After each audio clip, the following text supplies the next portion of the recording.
Friends നമ്മൾ കുറച്ച് 2 വർഷം മുമ്പ് ചെയ്തൊരു പ്ലംബിംഗ് ആണ്. അപ്പോൾ എന്ന് വെച്ച് കഴിഞ്ഞാൽ ഇതിൻ്റെ മുകളിലാണ് ഈ കൂടിൻ്റെ ഉള്ളിലാണ് 2 വാട്ടർ ടാങ്ക് ഉള്ളത് കേട്ടോ. അപ്പോൾ അതിൻ്റെ ഉള്ളിലാണ് പ്രഷർ പമ്പും കാര്യങ്ങളൊക്കെ വരുന്നത്. അപ്പോൾ എന്ന് വെച്ച് കഴിഞ്ഞാൽ ഇതിൻ്റെ താഴത്തു കൂടെ നമ്മൾ ഈ പൈപ്പ് കൊണ്ടുപോയിരിക്കുന്നത് കേട്ടോ. അപ്പോൾ അതിൻ്റെ താഴത്തു കൂടി കൊണ്ടുപോയിട്ട് നേരെ ഇങ്ങനെ കൊടുത്തിട്ട് അവിടെ അടിക്ക് ഇറക്കിയാണ്.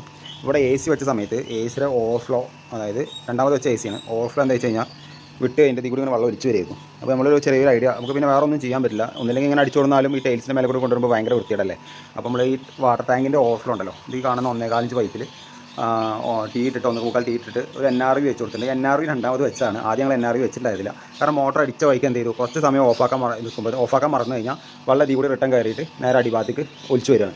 അപ്പോൾ അത് ഒഴിവാക്കാൻ വേണ്ടിയിട്ടാണ് നമ്മളൊരു NRV വെച്ച് കൊടുത്തത്. അപ്പോൾ കുഴപ്പമില്ല, അരമണിക്കൂർ ഇട്ട് കഴിഞ്ഞാൽ 1 മണിക്കൂർ ഇട്ട് കഴിഞ്ഞാൽ വെള്ളം ഇവിടെ കയറി വരില്ല. അപ്പോൾ ഈ ഐഡിയ എങ്ങനെയുണ്ടെന്ന് ജസ്റ്റ് ഒന്ന് കമൻറ്റ് ചെയ്യാം കേട്ടോ. നമ്മളെന്ന് വെച്ചിട്ട് എങ്ങനെയെങ്കിലും നൈസിൽ അത് ഇട്ട് കൊടുക്കാം. മറ്റേതാകുമ്പോൾ ഒരുപാട് വൃത്തിയേടാവും. ഇപ്പോൾ അങ്ങനെ കടിച്ചുകൊണ്ടായാലും തന്നെ ഇതൊക്കെ കാണുമ്പോൾ വൃത്തിയേടല്ലേ. വേറൊരു ഓപ്ഷൻ ഇല്ല, ഈ ഒറ്റ മാർഗ്ഗമുള്ളൂ കേട്ടോ.